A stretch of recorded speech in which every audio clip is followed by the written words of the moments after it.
Good afternoon. My name is Kevin Anderson. I teach in the political science department here at Eastern. When Professor Abo first approached me about coming and presenting here, I was a little unsure about it simply because most of my work primarily is in American political thought and African American political thought, and that's where I did my graduate work and my dissertation research and things like that. But the more I thought about it, the more I thought it was kind of appropriate, because there are parallels, and they're important parallels, and they parallel the parallels that I saw between the civil rights movement in the United States and movements for independence on the continent of Africa. Also parallel some important things that I've been working on and that were part of my first book, which was published in April, and Christmas is coming, so go out, buy lots of copies. But one of the things I wanted to sort of talk about today in this very brief presentation is that one of the things I did in my work was I wanted to expose the idea that African American interests are not unique, and they're not particularly unified. And what I mean by that is when you look at African American history, there is kind of a constant. You know, there's the constant of trying to pull apart the institution of slavery, trying to destroy institutionalized apartheid in the United States. But how you did that tended to sort of be affected by where you were in life and where you were in society. It was driven by your social class. It was driven by your religious belief. It was driven by gender and any number of other considerations. And one of the things that popped in mind is something a former professor told me years and years and years ago. His name was Adolph Reed, and I loved Adolph. He was one of my favorite people that I ever had the opportunity to know. And I remember sitting in his office one day, and he would always kind of sit back and tell you these wonderful stories. And the one thing he said to me that sort of clicked in my mind, he says, "You know, Kevin, safari stories would be a lot different if lions could type," right? Because perspective matters in terms of how you understand what oppression is and what your options are for getting out of it, right? Now, one of the things I did in my research was I said, okay, I'm going to take 3 dominant civil rights groups during sort of the modern civil rights era, roughly 1954, 1968, and I want to trace where they came from and what is ideologically, what is philosophically at the root of the strategies they employed. Now, the NAACP was very much in the mode of an American interest group.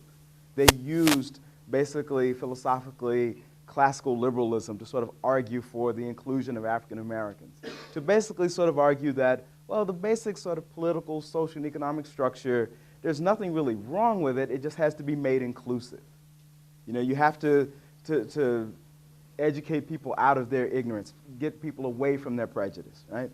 And Martin Luther King Jr. and Southern Christian Leadership Conference looked at it, and they saw a slightly broader problem. They said, yes, you know, we must educate people out of their ignorance, but there is a moral component to this. When you have a political system that makes slavery legal and an economic system that makes it profitable, simply trying to reform the system might not really be enough, right? So they spoke to a much larger concern. But the problem with both of those two groups and the sort of ideological traditions that they emerged from was that, in a sense, in terms of the African American community, they were external. They were focused outwardly. The NAACP was trying to bring America around. The SCLC, Martin Luther King Jr., in attempting to achieve what he called the beloved community, they were trying to transform America, the largest society, black and white. The third group that I took a look at, however, did something that was unique, and it was called the Student Nonviolent Coordinating Committee, or SNCC. Right? And one of the things they did and to me, one of the most important things they did, was that their emphasis was internal. They were not so much concerned about bringing America around. That was fine, and they wanted to achieve that, but they were much more concerned with empowering people within an oppressed community. And in this way, they parallel very much and are reflective of what we see and some of the lessons that we can learn from the life of Kwame Nkrumah. Right? And one of the things that SNCC did was they went into communities and basically asked people, what do you need? What is it that you want? We will show you how to obtain that. We're not going to be the leaders. You're going to be the leaders. You're going to define the agenda. But we are going to provide you with tools so that, in effect, you can put us out of business, that we won't any longer be necessary. And so when you followed SNCC, and again, they emerged from a very classic tradition in African American history of people saying, I'm not sure that integration is the best solution. I'm not sure that moral transformation is the best solution. The best solution is to empower the people, give them the authority to make their lives better. And so when you look at SNCC, especially in their activities in the 60s in the South, and part of what I did was I spent a lot of time looking at what they decided to do in Mississippi. And there were two things they did that were remarkable. Now, on the surface, they don't appear to be particularly radical, but in the impact of what it was, it turned out to be profoundly radical. They did two things. One, SNCC helped put together, in what was known as Freedom Summer, what were called freedom schools. They came in to teach in African American communities, to teach African American and African history, to give people a sense of who they are, to let them know that the world was broader than what was going on in Mississippi at the time. And what they discovered quickly was they weren't coming in and forcing this on anyone. Their initial prospectus, their initial plan to do this, they estimated they would have roughly 1,000 students. They wound up with between 3,000 and 3,500 students.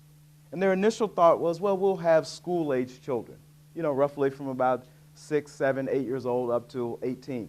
They had large numbers of people who were in their 20s, 30s, even 40s, people desiring to learn, to know, to participate. And not only were the Freedom Schools designed to bring people just basic historical knowledge, they were also designed to let people know that politically, not only do you have rights as a citizen, you have responsibilities, you have obligations. There are things that you need to do. If you want to control what happens in your society, if you want to ensure that not only you, but your children and your neighbors and your extended family are safe, there are obligations that go with citizenship. And they brought this in. And again, the idea of just teaching people basic citizenship, teaching people the Constitution, asking people questions, doesn't on the surface appear radical, but it is if there's an assumption that the people you're targeting are not worthy of this attention, that they don't have the ability to self-govern. And SNCC's primary assumption was to challenge this. Now, the second thing they did was something called the freedom vote.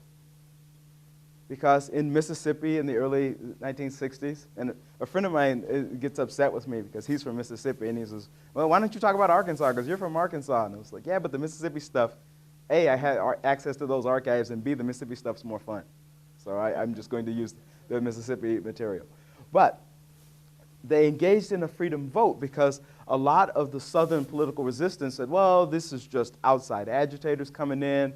Our black people are happy. They don't care about this kind of thing. And even if we offered them the right to vote, they wouldn't. They don't care. They're not concerned about it. Well,